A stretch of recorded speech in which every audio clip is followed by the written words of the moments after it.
democracy, and we don't want this sort of carry on to occur, Ange. Yeah, let's have a listen to how the leaders responded today. We've just got to disagree better about these things. Just because you have a difference of view to someone doesn't mean that you have to engage in these sort of ugly types of protests. This is appalling and disgraceful behaviour.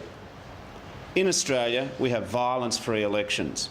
People are allowed to protest peacefully, but anything approaching violence is completely unacceptable. No one should resort to these sorts of attacks. The way to defeat a shocking government is not through these actions, but at the ballot box. Very strong words. And Riles, as you said, this is not the first egging of this campaign. Quite a different reaction this time than what we saw after Fraser Anning was targeted. Yeah, that's right. In fact, that was a few weeks before the campaign. But yeah, Egg Boy, as he became known, was kind of lauded on social media. And perhaps, you know, who knows, perhaps that was in some way a motivation. This is a copycat occurrence of some description. But, you know, these are, it's been proved today, this is treated as a criminal offence. It is common assault. Don't do this sort of thing. We don't want it in our politics. The interesting thing too, Ange, is that the first time this occurred to an Australian Prime Minister was Billy Hughes in 1917, when he had eggs thrown at him at Warwick in Queensland when he was out rounding up support for conscription. And that incident really motivated the formation of the Commonwealth Police, who became the AFP, who today were protecting the Prime Minister from another egg thrower. I remember John Howard having eggs and tomatoes hurled at him in 2003 when he went to Adelaide at a time when he was talking about Australia joining the coalition of the willing in Iraq. So it does happen. It is an unfortunate factor in our open democracy, but really stop it. No need for it. Also today, the Australian Electoral Commission confirmed the number of pre-poll votes has hit 1 million. Could these record numbers voting early have an impact on the result, Riles? Yeah, well, they're votes that can't be influenced by the remaining 12 days of campaigning, Ange, and that's one thing. It has changed the whole complexion of campaigning. Both sides now wanting to get their messages out early, knowing that people are voting in record numbers at pre-poll booths. You've got to think, though, just from a political analyst point of view, that these are people whose minds are made up, that they were going to vote whichever way they did anyway and were ready to go, and they weren't going to be perhaps persuaded by the campaign. The interesting thing, though, is that this number will grow and grow over the next 12 days. So it may be 2 million and more. The leaders are now saying that 3 weeks of pre-polling is probably too much, and that perhaps, you know, 10 days or so may be more appropriate. I think that's a debate we'll have after this election, Ange. OK, as always, thank you, Mark Riley, for us in Canberra tonight. Pleasure, Ange. Well, the verdict is in after 3 days of hearings. A panel has tonight ruled rugby star Israel Folau committed a high-level breach of the player's code of conduct with controversial social media posts. Let's bring in 7 News Sports editor Jim Wilson. Jim, what does this mean? Is it the end of his career? Ange, I think it is as far as Australian rugby is concerned. I think we've seen the last game for Israel Folau for either the Wallabies or the Waratahs, or in fact an Australian rugby franchise. It is a high-level breach in the code of conduct, but it's certainly not the end. I think once we get the sanction handed down in coming days or in the next week, I think you'll find this is not the end. I think there'll be an avenue of appeal for Israel, and it could even end up in court. So that will end up being even more expensive. And right now, that spells disaster for Rugby Australia, who aren't flush for funds, and it could be a very costly exercise. As it is right now, it's been costly, but judging by that statement earlier tonight by the governing body, I feel like Israel Folau, a high-level breach. I think he's played his last game for Australia and for New South Wales and for any Australian rugby franchise. Also tonight in the AFL, good news for Geelong's Gary Ablett at the tribunal. Well, his record was superb. He'd never, as far as the match review was concerned, and now it remains intact. He was successful at the tribunal tonight, Ange, as far as that striking charge involving Dylan Shield from Essendon. So good news for Gary Ablett. He remains in contention for another Brownlow, and more importantly, he keeps that clean record intact over his career. So good news there for Ablett, and now at the NRL Judiciary, very good news for James Maloney. He's beaten a dangerous contact charge. He is free to play now against the West Tigers on Friday night in the Magic Round at Suncorp Stadium in Brisbane. He went to the Judiciary earlier tonight. He was successful. So, Ange, good news for the Pennies fans and very good news for Cats fans with Gary Ablett as well.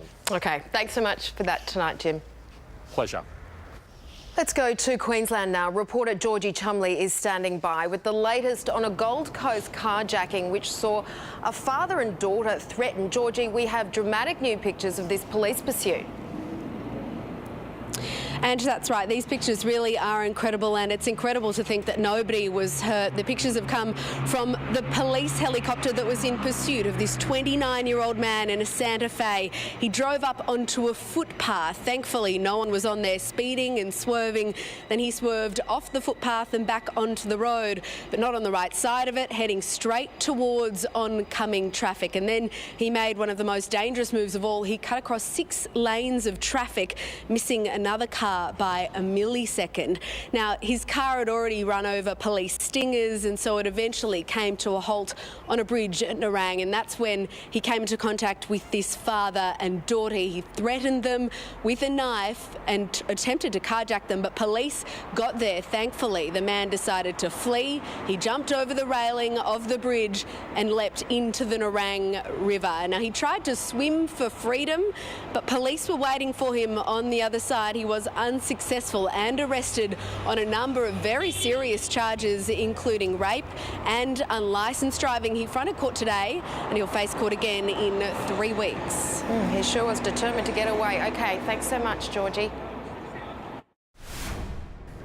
Let's go to Alex Hart in Sydney now, where police are searching for the driver of a car involved in a fatal hit-and-run accident with a cyclist earlier this evening. Alex, what do we know about the driver? And only a limited description available at the moment. What police have told us is that this driver was a woman of Asian appearance, believed to be in her 30s, and she was understood to have been driving either a white or grey sedan just before 5 o'clock this evening when she's hit this male cyclist, knocked him off his bike and then left him for dead. It happened at the intersection of Maud Street and Harry Avenue in the suburb of Lidcombe, about 15 kilometres west of Sydney. But exactly what caused this accident, how it happened, is still unclear. Somehow this man's bike has ended up almost 100 metres away from where he has come off it. The streets around this accident scene have been closed off tonight, a crime scene, while police try to piece together the series of events leading up to this. They've been speaking to witnesses and gathering evidence in relation to this. They're obviously desperate for this woman to come forward. They haven't yet identified this man's body, but anyone with any information at all about what has happened here is urged to contact Crime Stoppers. Ange. Indeed. OK, thank you so much, Alex Hart. If you're up early tomorrow, make sure you check the skies for a repeat performance of what's tipped to be the best meteor shower of the year. These pictures from this morning, captured with a fisheye lens, show the particles streaking across the sky. The best viewing, we're told, is between 3 a.m. and dawn. And 2 stars of a different kind. Human Nature back on stage tonight, but with new bling. After receiving Order of Australia medals, the quartet performing unplugged for those gathered at Government House. They're currently in the middle of a 30-year anniversary tour. Unless you've been living under a rock for the past 24 hours, you would have heard there's a new royal baby boy on the scene. Let's cross to UK correspondent Laurel Irving. Laurel, you're right now in Windsor still. Do we know where Harry and Meghan will present the new Bob to the world? Well, we think actually right behind me here in Windsor Castle, and they're planning a very low-key, very controlled media event about this time tomorrow.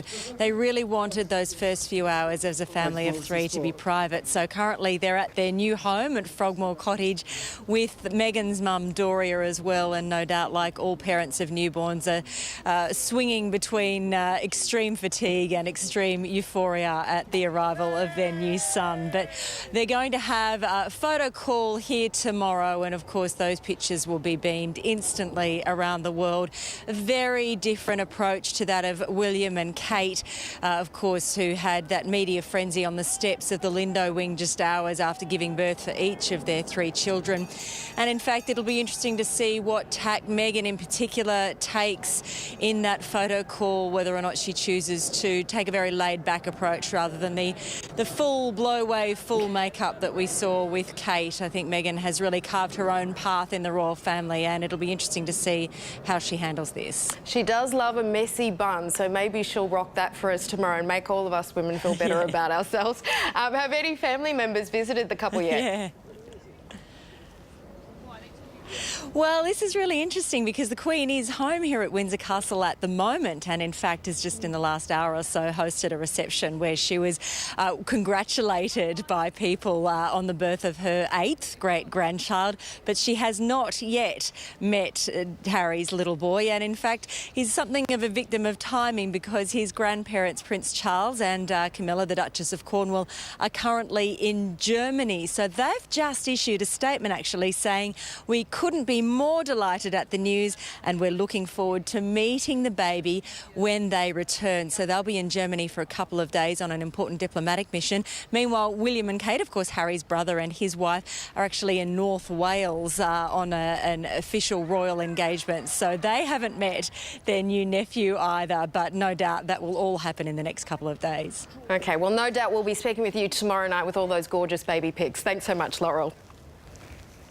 Still to come, an urgent flu warning, why this year's strain is more serious than others and who is most contagious. I speak with a virologist.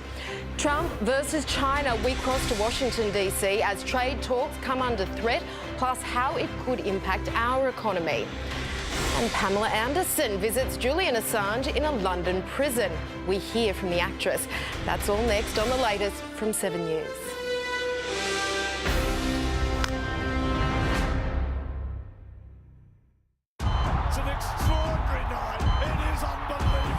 Sydney versus Essendon in a heart-stopping Friday night footy on 7.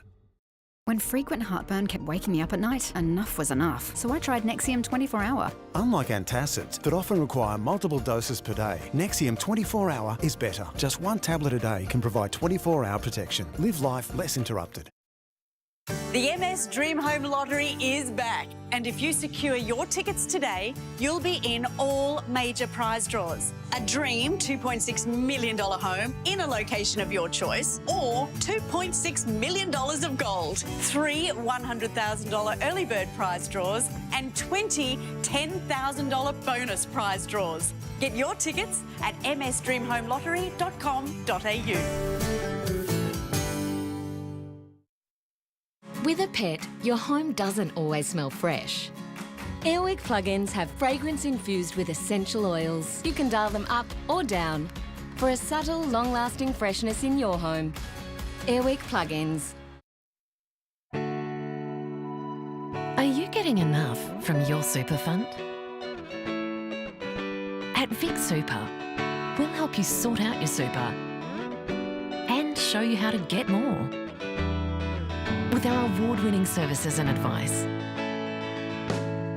Join our Profit to Member Fund and get more with Vic Super. Search Vic Super. It's end of financial year at Kia. Get the Sportage SI Premium with reverse camera, parking sensors and AEB safety from just $31,990 drive away with Australia's best 7-year warranty. Ends June 30. I just love him.